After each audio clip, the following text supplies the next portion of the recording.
नमस्कार, capital TV Bihar के special show 5 का पंच में आपका स्वागत है। यहां हम आपको आज की 5 सबसे बड़ी खबरों से रूबरू कराएंगे।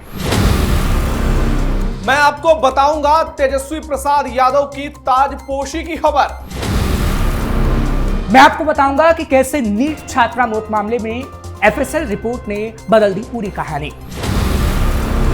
मैं आपको बताऊंगी कि सरस्वती पूजा विसर्जन के दौरान कैसे पथराव शुरू हुआ। मैं आपको बताऊंगी निशांत की राजनीति में एंट्री को लेकर तेज हलचल के बारे में। मैं बताऊंगी मोहन भागवत का मुजफ्फरपुर दौरा से बिहार की राजनीति में कैसे तूफान मचा है।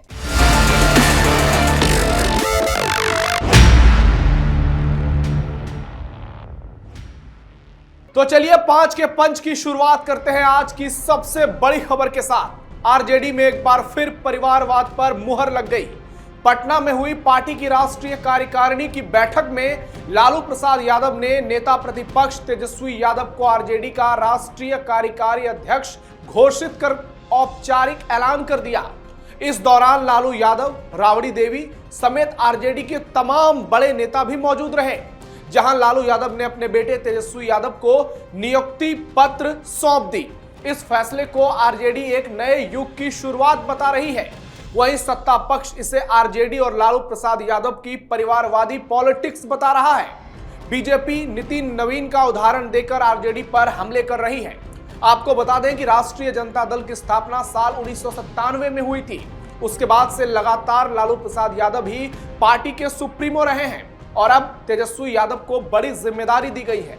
हालांकि तेजस्वी अभी राष्ट्रीय कार्यकारी अध्यक्ष ही बनाए गए हैं, यानी लालू यादव अभी राष्ट्रीय अध्यक्ष बने रहेंगे।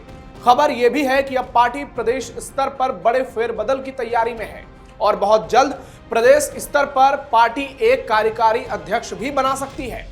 मंगनी लाल मंडल अपने पद पर बने रह सकते हैं, लेकिन उनके साथ किसी युवा को कार्यकारी अध्यक्ष की जिम्मेदारी सौंपी जा सकती है। ऐसे में यह तय माना जा रहा है कि आने वाले दिनों में आरजेडी में और भी बड़े फेर बदल देखने को मिल सकते हैं। वहीं अब सबसे बड़ा सवाल यह है कि लालू प्रसाद यादव के बड़े बेटे तेज प्रताप यादव का क्या होगा और उनकी बेटी मीसा भारती का क्या होगा। शंभू गर्ल्स हॉस्टल में नीट परीक्षा की तैयारी कर रही जहानाबाद की छात्रा की मौत के मामले में फॉरेंसिक साइंस लैब यानी एफएसएल की जांच रिपोर्ट में बड़ा खुलासा हुआ है। जांच में मृतका के अंतःस्थ पर मानव शुक्राणु के अवशेष पाए गए हैं, जिससे अब संभव यौन शोषण का मामला और मजबूती से सामने आया।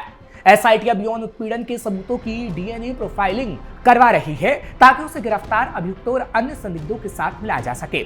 पटना पुलिस के मुताबिक ये कपड़े मृतका के परिवार ने 10 जनवरी को पुलिस को दिए थे और उसके बाद एफएसएल को भेजे गए थे, लेकिन इस भयंकर खुलासे के बाद भी पुलिस की चुप्पी और देरी सवालों को बढ़ा रही है। वहीं इससे पहले ही पीएमसीएच के मेडिकल बोर्ड की पोस्टमार्टम रिपोर्ट में बताया गया था कि यौन हिंसा को पूरी तरह से खारिज नहीं किया जा सकता। मृतका के शरीर पर कई जगह जख्म और निजी अंगों में चोट के निशान मिले थे, जो यौन उत्पीड़न की दिशा में संकेत देते हैं। इसके बाद ये पोस्टमार्टम रिपोर्ट पटना के एम्स को भेजी गई थी ताकि विशेषज्ञों की राय से पुष्टि की जा सके, लेकिन 9 दिन गुजरने के बावजूद एम्स की अंतिम रिपोर्ट अभी तक एसआईटी को नहीं मिली है। एम्स के चिकित्सकों ने बताया कि उन्हें पूरी मेडिकल फाइल नहीं दी गई, जिसके कारण वो समीक्षा पूरी नहीं कर पा रहे हैं। इतना ही नहीं, विशेष जांच टीम यानी एसआईटी ने राजेंद्र नगर के एक निजी अस्पताल के चिकित्सकों और कर्मचारियों से दोबारा पूछताछ की है।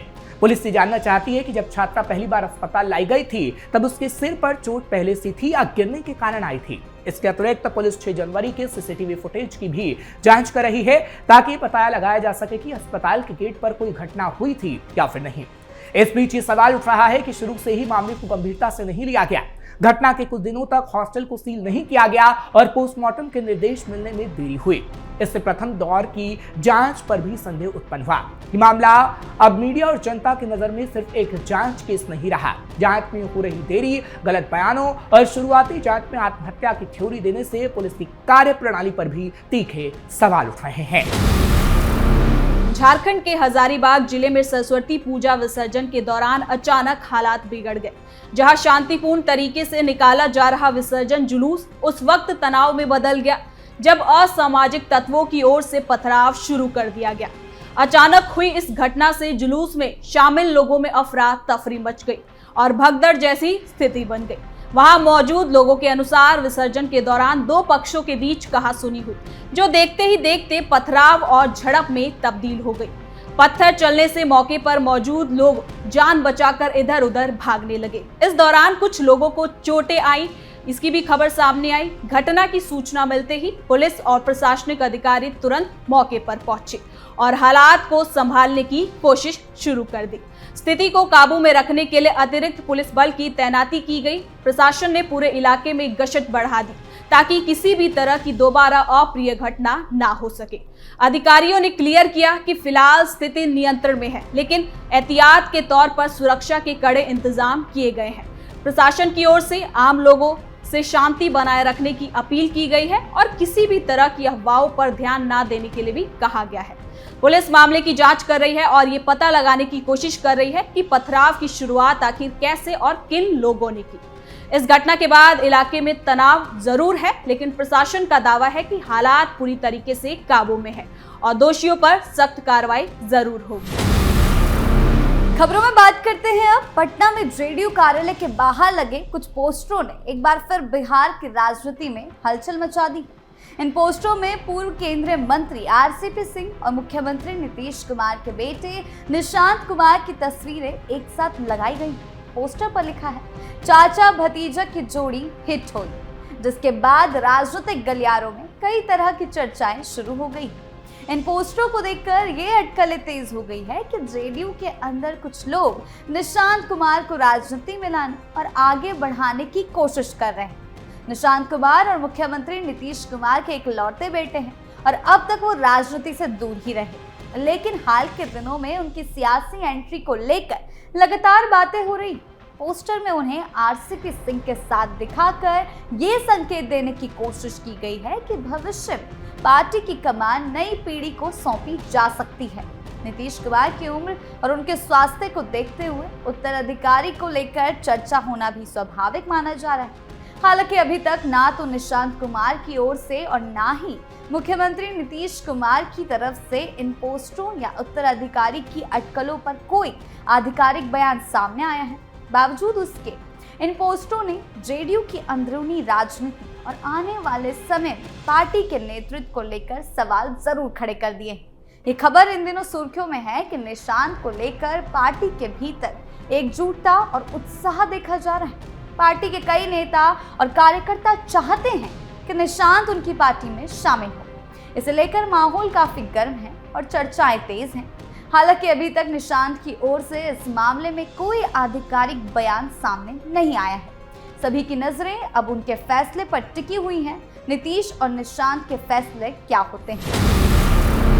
आरएसएस प्रमुख मोहन भागवत का मुजफ्फरपुर दौरा बिहार की राजनीति में तूफान मचा रहा है। जहां विपक्ष के होश उड़ गए हैं, वहीं तेजस्वी यादव की चिंता बढ़ गई है और बीजेपी का कद और मजबूत होने वाला है।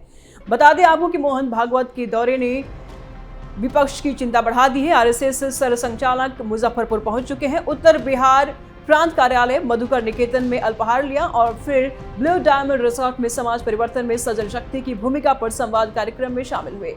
विभिन्न जिलों से बुद्धिजीवी और प्रतिनिधि जुटे, जहां भागवत ने समाज बदलने की जिम्मेदारी सज्जन शक्ति पर डाली, राष्ट्र निर्माण और सामाजिक सद्भाव पर जोर दिया। गणतंत्र दिवस के अवसर पर मोहन भागवत मधुकर निकेतन में तिरंगा फहराएंगे। यह मुजफ्फरपुर में किसी सर संचालक द्वारा पहली बार प्रतीकात्मक क्षण होगा। कड़ी सुरक्षा, डॉग स्क्वाड और संघ साहित्य केंद्र पर भारी भीड़ रही है। वहीं यह दौरा 2025 विधानसभा चुनाव के बाद पहला बड़ा है, जहां एनडीए ने 243 में से 202 सीटें जीती, बीजेपी 79, जेडीयू 85 और वोट शेयरिंग की अगर बात कर ले तो एनडीए तकरीबन 40.6%, महागठबंधन 37.9% पर अटका है। जीत में नीतीश की साख, मोदी की लोकप्रियता और विकास एजेंडा प्रमुख रहा, लेकिन संघ के ग्राउंड वर्क भी महत्वपूर्ण रहे। तो बूथ स्तर पर स्वयंसेवक, वोटर आउटरीच और मिशन त्रिशूल निर्णायक साबित हुए। अब यह दौरा एनडीए को बूस्टर डोज भी दे रहा है, क्योंकि तुरंत चुनाव के नतीजों के बाद का ये दौरा है, क्योंकि संघ भाजपा की वैचारिक मां भी मानी जाती है और यह उत्तर बिहार में इसका ग्रासरूट प्रभाव मजबूत है। मुजफ्फरपुर जैसे हिंदू बहुल लेकिन मुस्लिम आबादी वाले क्षेत्र में यह हिंदू वोटों को मजबूत कर सकता है, जबकि सद्भाव गोष्ठी सकारात्मक संदेश दे रही है। विपक्ष के होश उड़ गए हैं, क्योंकि दौरा ध्रुवीकरण की बहस भी छेड़ सकता है। आरजेडी की राष्ट्रीय कार्यकारी अध्यक्ष तेजस्वी प्रसाद यादव संघ पर आक्रामक भी हो सकते हैं। तो राम मंदिर को सच्ची आज़ादी बताने पर स्वतंत्रता सेनानियों का अपमान भी कहा है तेजस्वी प्रसाद यादव ने। ये पुरानी विवाद है, पुरानी बयान है, लेकिन 2018 में रामनवमी हिंसा में दंगों की ट्रेनिंग का भी आरोप लगा चुके हैं तेजस्वी प्रसाद यादव आरएसएस प्रमुख पर, और अभी कोई सीधी प्रतिक्रिया फिलहाल नहीं दिया है तेजस्वी प्रसाद यादव ने। लेकिन चिंता जरूर बढ़ी हुई है और वे इसे ध्रुवीकरण साजिश बता करके मुस्लिम यादव ओबीसी वोट एकजुट कर सकते हैं। तो बिहार में हिंदू 82%, मुस्लिम 17%। मुस्लिम वोटों की अगर बात कर ले तो निर्णायक है, लेकिन नीतीश की सेकुलर इमेज पर भी दबाव बढ़ सकता है। लेकिन वही दौरा गठबंधन को मजबूत करके 2029 लोकसभा चुनाव की तैयारियों को भी जोर दे रहा है। तो इतिहास में भागवत के दौरे हलचल मचाते रहे, लेकिन 2025 के जीत के बाद यह आत्मविश्वास भी बढ़ा है बीजेपी का। कुल मिलाकर के ये दौरा एनडीए की मजबूती, बीजेपी की कद और विपक्ष की चिंता का प्रतीक है। सद्भाव बनाम ध्रुवीकरण की बहस इस दौरान तेज हो सकती है। तो आज के पंच में इतना ही। आगे के अपडेट के लिए देखते रहिए कैपिटल टीवी। नमस्कार।